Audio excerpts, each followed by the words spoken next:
Buenas tardes, mi nombre es Eliezer Díaz. En esta ocasión, siguiendo las indagaciones acerca del proceso penal acusatorio, voy a compartir con ustedes los conocimientos acerca del auto de apertura a juicio oral, sus efectos, trascendencia y contenido del mismo.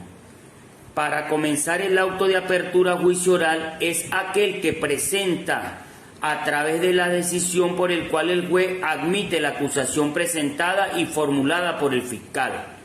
El mismo debe dictarse ante las partes intervenientes, es decir, víctima e imputado. Así lo establece el artículo 314 del COP. El mismo establece que dicho acto de apertura a juicio oral debe contener una breve descripción de los hechos por el cual se acusa, además de la calificación de los hechos que no serán vinculantes y los medios de prueba que se utilizarán en el procedimiento. Asimismo, debe contener la identificación del acusado y la orden de abrir el juicio oral y público, además de otros requisitos que contemplan y establece el mismo artículo en cuestión. En cuanto a los efectos que produce este auto de apertura a juicio oral, se destacan el cierre de la entrada de nuevas partes acusadoras, impidiendo la revocación del sumario y con ella la posibilidad de entrada material fáctico en la introducción sobre el cual han de fundamentar las partes su pretensión. Para finalizar, debo decir que la trascendencia de este auto de apertura se da porque determina el objeto del juicio y hace precluir la fase intermedia del proceso, la cual puede concluir, además del auto de apertura a juicio oral, en sobrecimiento, dictar medida cautelar, archivo fiscal o sentenciar conforme al procedimiento por la admisión de hechos.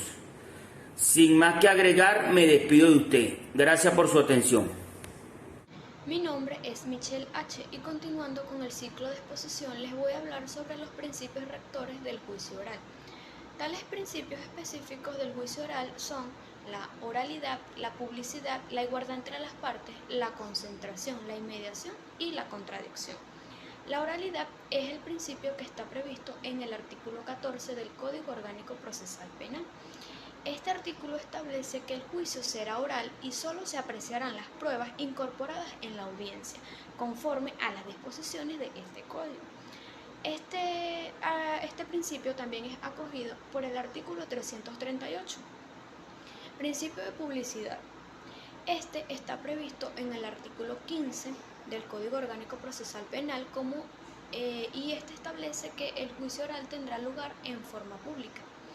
La publicidad en el juicio oral se refiere a que en él la percepción y la recepción de su valoración y las intervenciones de los sujetos procesales se realizan con la posibilidad de asistencia física, no solo de las partes, sino de la sociedad en general.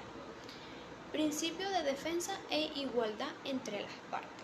Este principio está consagrado en el artículo 12 del Código Orgánico Procesal Penal. La función de la defensa en este proceso penal acusatorio consiste en servir de contrapeso de la imputación y su misión última es tratar de desvirtuar la base de esta o destruirla o disminuirla. En cuanto a la igualdad de las partes, esta significa que debe haber un equilibrio entre el poder coercitivo de la vindicta pública y el derecho de la defensa del acusado. Algunos lo llaman igualdad de armas. Esto debe reflejarse en concreto en el respecto del acceso del acusado a su defensor en las oportunidades que están establecidas en la ley. Principio de concentración y continuidad. Este principio está consagrado en el artículo 17 del Código Orgánico Procesal Penal.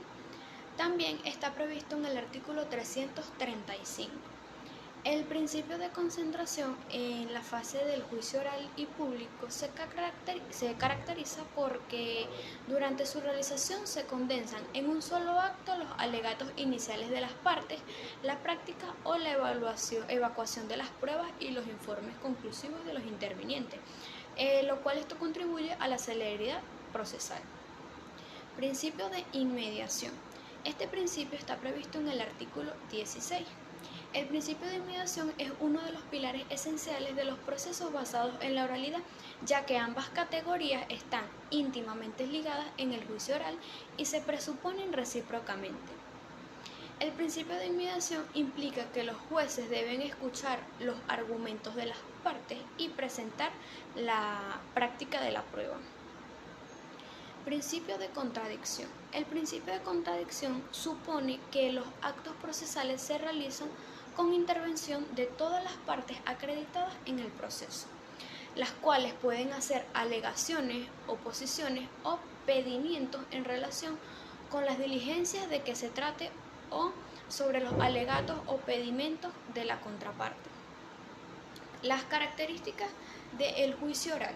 Esta es una fase sustancial del proceso penal. Consiste en una vista pública en la que se enjuicia un hecho no lícito. Además, asisten las partes del proceso que acusan, las que son acusadas para llevar a cabo la práctica de la prueba y podrían llevar a efecto sus alegaciones.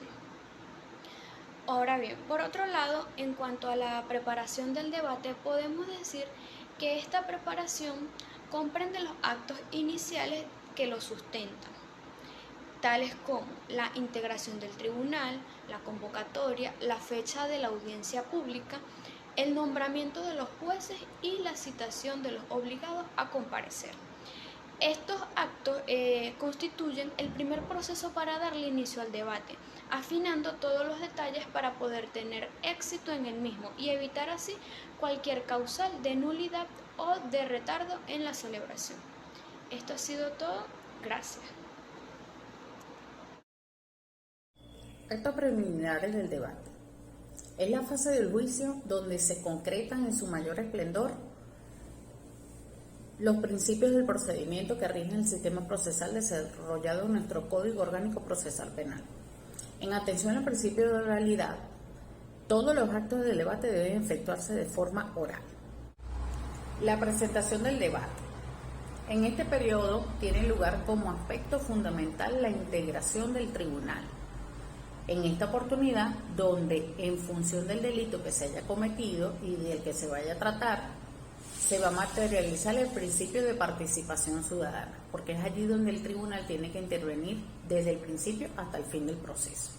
El debate se regirá por los ya mencionados principios de oralidad, participación ciudadana, inmediación, concentración, publicidad, y donde la actividad probatoria estará precedida por los principios de concentración e igualdad en todo momento.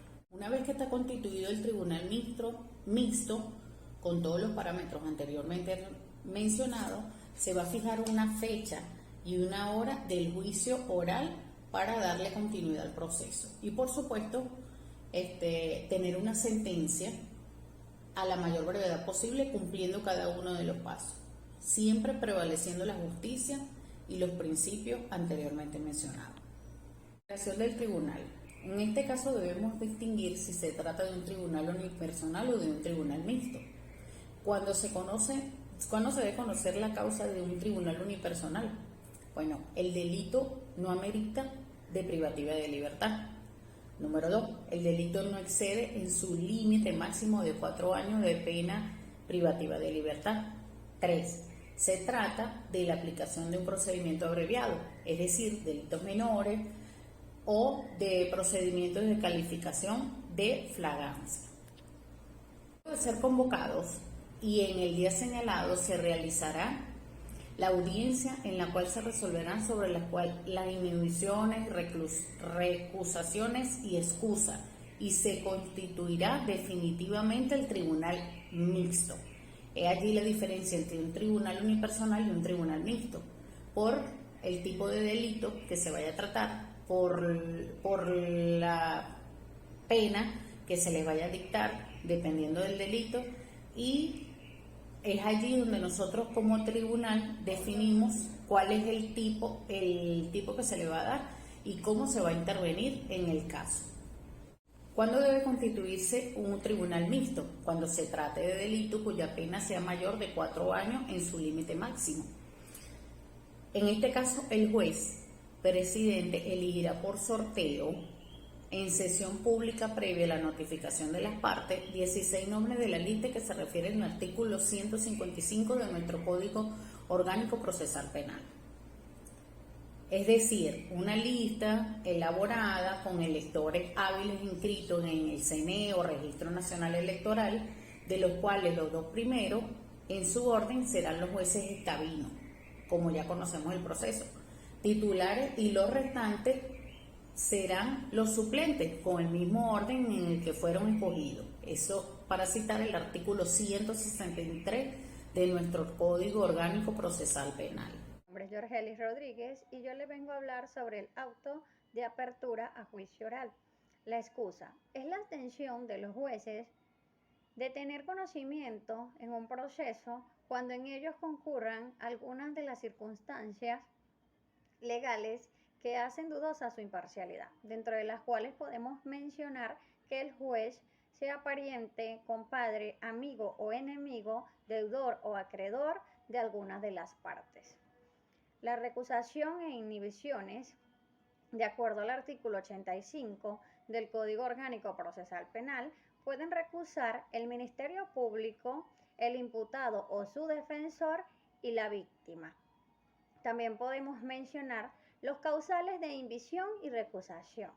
Los jueces profesionales, fiscales del Ministerio Público, secretarios expertos e intérpretes y cualesquiera otros funcionarios de Poder Judicial pueden ser recusados por las causales siguientes, dentro de las cuales podemos mencionar por el parentesco de consanguinidad, por el parentesco de afinidad, por tener cualquiera de las partes amistad o enemistad y cualquier otra causa fundada en motivos graves que afecten su imparcialidad.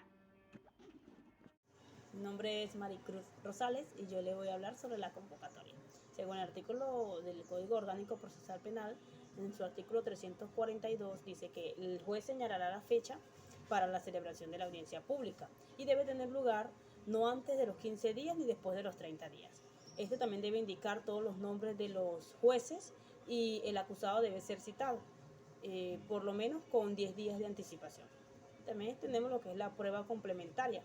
Según el Código Orgánico Procesal Penal, en el artículo 343 dice que las partes podrán promover nuevas pruebas acerca de las cuales hayan tenido conocimiento con posterioridad a la audiencia preliminar.